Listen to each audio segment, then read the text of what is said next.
Hello রিনার্স, আজকে আমি এমন একটা টপিক নিয়ে কথা বলবো যেটা এতটাই ইম্পর্টেন্ট, সেটাতে কোনো অসুবিধা হলে একটা টিমের পুরো স্ট্রাকচার নষ্ট হয়ে যাবে, স্পেশালি আমাদের মোহনবাগান টিমের।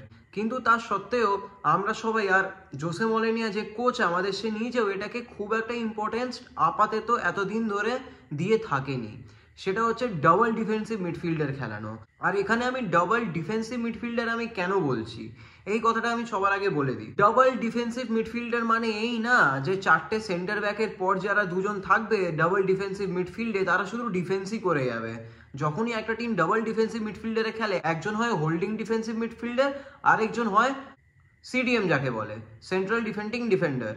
এইবার যখন আমরা এরমভাবে খেলবো, আমি প্লেয়ারের এক্সাম্পল দিয়ে দিচ্ছি, যেরকম আমাদের যে আপুইয়া, ঠিক আছে, আপুইয়া হচ্ছে হোল্ডিং ডিফেন্ডার, ঠিক আছে, হোল্ডিং মিডফিল্ড। আর আমাদের দীপক টাংরি হচ্ছে প্রপার ডিফেন্সিভ মিডফিল্ডার, ঠিক আছে, প্রপার যাকে বলে। এই দুজনের কম্বিনেশন এতটা ডেডলি হয়ে যায় যে আমরা যদি এদের দুজনকে ঠিকভাবে ইউজ করতে পারি, তাহলে কিন্তু আমাদের অপোনেন্ট গোল স্কোরিং অপরচুনিটিসই পাবে না। এতটা স্ট্রং কম্বিনেশন, টাংরি ছাড়া এটা কোনোদিনই পূরণ হতো না, কারণ আমাদের অ্যাগ্রেসিভ ডিফেন্ডার দরকার, ঠিক আছে।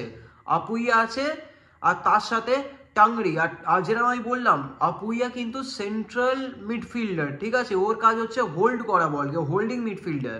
তার মানে কি, ও যখন ডিফেন্স করে, আপনারা দেখবেন ও পেছন থেকে বল কাটতে খুব ভালো পারে।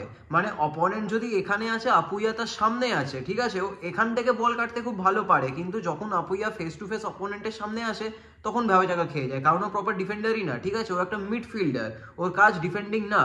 ওখানে আমাদের দীপক টাংরি কাজে লাগে। আর দীপক টাংরিকে আমি কখনো চাইছিলাম না, যখন রিউমার শুনছিলাম যে দীপক টাংরিকে ছেড়ে দেওয়া হবে, কোচ যখন বলেছিল দীপক টাংরির জন্য প্ল্যান আছে, আমি তখন জানতাম যে এই ডিসিশনটা খুব প্রমিসিং হবে আর আমাদের সিজনে অনেক হেল্প করবে। আর ঠিক তাই হলো, দীপক টাংরিকে কোচ অনেক ম্যাচ ধরে খেলায়নি, ওর প্রেজেন্সটা যে কতটা ইম্পর্টেন্ট। আমি যে ডাবল পিভিটাল ডিফেন্ডিং মিডফিল্ডার খেলানোর কথা বললাম, ওটা জোসে মরিনিও খেলায়নি, কিন্তু এখন ওই জিনিসটা চেঞ্জ করছে। মেবি দীপক টাংরিকে এতদিন ধরে ট্রেন করছিল, বা মেবি ওই ইম্পর্টেন্সটা বোঝেই তাই ওকে খেলাচ্ছে না। এটা তো আমাদের কোচ নিজেই বলতে পারবে। এই ডাবল পিভটটা যেটা ক্রিয়েট করতে পারছি আমরা, এটা কিন্তু দীপক টাংরি ছাড়া অন্য কোনো প্লেয়ারকে দিয়ে অত ইজিলি করানো যেত না। আমাদের টাংরির মতো প্লেয়ারকে খুব দরকার টিমে, যেখানে আমাদের এত ক্রিয়েটিভ ফরওয়ার্ডস আছে, ঠিক আছে, আমাদের এত ক্রিয়েটিভ অ্যাটাকার্স আছে, Liston Colaco, Manvir Singh, Jamie Maclaren, Greg Stewart, Dimitri Petratos, you name it, ঠিক আছে, কারা নেই। কিন্তু যখন একটা টিমে এরকম ক্রিয়েটিভ ফরওয়ার্ড থাকে, সামাদও বেঞ্চে, ঠিক আছে, এত ভালো অ্যাটাকিং মিডফিল্ডার, তাও আবার ইন্ডিয়ান, সেও বেঞ্চে, ঠিক আছে, এত ভালো আমাদের অ্যাটাক, মানে প্লেয়ার্সের কথা বলছি, ঠিক আছে, অ্যাটাকিং টিম কিরম করছে ওটা পরে ডিসকাশন হবে। কিন্তু এত ভালো যখন একটা টিমের অ্যাটাক থাকে, আমি যদি ডিফেন্স লাইনটা, আর ডিফেন্স লাইন মানে কিন্তু শুধু গোলকিপারের সামনে যে স্টপার আছে তারা না, মিডফিল্ডেরও কথা বলছি, ওটা যখন আমরা স্টেবল করে দেবো, ম্যাচেস আমরা আপনিই জিতে শুরু করে যাবো। প্রত্যেক ম্যাচ থেকে আপনিই পয়েন্ট আসবে, স্পেশালি অ্যাওয়ে ম্যাচেস থেকে।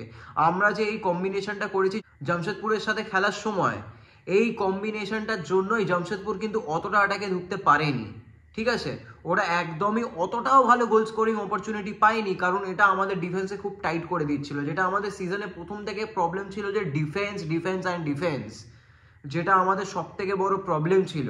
ওই যে এত বড় প্রবলেমটা, ওটা পুরোপুরি প্রায় 100% সলভ করে দিচ্ছে এই কম্বিনেশনটা। আপনারা এবার বলতে পারেন যে আপনি আপুইয়ার কথা বলছি না, আমি শুধু দীপক টাংরির কথা বলছি কেন।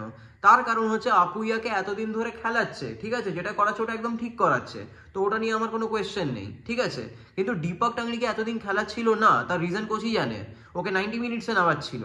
কিন্তু এখন যে দীপক টাংরিকে যে কনফিডেন্সটা দেখাচ্ছে কোচ আস্তে আস্তে, এটা যেন দেখাতে থাকে, আর এই জিনিসটা যেন কন্টিনিউ করে, কারণ এটা যদি কন্টিনিউ করে তাহলে আমাদের ডিফেন্স ভাঙা যাবে না। অপোনেন্ট গোল করতে অপোনেন্টের অনেক খাটতে হবে, অনেক আমাদের পুরো ওয়াল ব্রেক করতে হবে।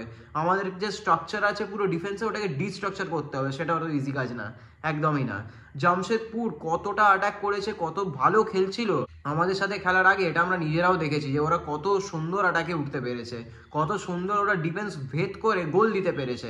কিন্তু আমাদের আগেনস্টে ওরা অত ইজি পারলো না। হ্যাঁ, ম্যাচে আমাদের যে খেলা হয়েছিল জামশেদপুরের সাথে, ওতে দিব্যেন্দুর কিছু দোষ আছে, কিন্তু দিব্যেন্দুকে অতটা সুযোগই দেওয়া হয়নি। ঠিক আছে, অনেক ম্যাচ বেঞ্চে ছিল, তো একটু রাস্ট পড়তেই পারে, একটু টাইম দেওয়া উচিত, বাচ্চা ছেলেও। ঠিক আছে, ও অনেক প্রমিসিং প্লেয়ার, খুব ভালো করবে। কিন্তু এই জিনিসটা যেটা দীপক টাংরি পূরণ করেছে, আর hats off to Deepak Tangri man. ও এত বড় একটা ইনজুরি থেকে উঠে আসলো, আর আগের সিজন ওর অবস্থা খুবই খারাপ ছিল, ও এত সুন্দর ট্রেনিং করে এত সুন্দর ফুটবল খেলছে।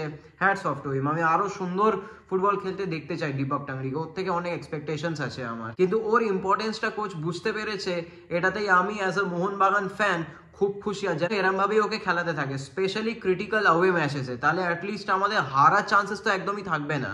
গোল করলেই আমাদের 3 পয়েন্ট চলে আসবে, আমরা ক্লিন শিটস রাখতে পারবো। ঠিক আছে, আমাদের সবসময় টার্গেট থাকা উচিত ম্যাচ গোল করে 1-0 2-0-তে যেটা 0। ঠিক আছে, আর এতেই ডাবল পিভটটা খুব কাজ করবে আমাদের। আর আমি এটাই এক্সপেক্ট করবো যে দীপক টাংরি এরপর যেন বেঞ্চ ওয়ার্ম না করে বসে বসে, যে বেঞ্চে সারাক্ষণ না বসে থাকে, আর ওকে প্রপার ইউটিলাইজ করে যেন খেলানো হয়। আর আমি আশা করছি আপনার এই ভিডিওটা ভালো লেগে থাকবে। যদি ভালো লেগে থাকে তাহলে ভিডিওটাকে লাইক করুন, আর আমি যা বললাম এতে আপনার কি মতামত আপনি আমায় কমেন্টে জানান। যদি ভালো লেগে থাকে তাহলে সাবস্ক্রাইব করুন চ্যানেলটাকে, এরকম আরো মোহনবাগান রিলেটেড কন্টেন্ট পাওয়ার জন্য। আর until next time, thank you for watching. জয় মোহনবাগান।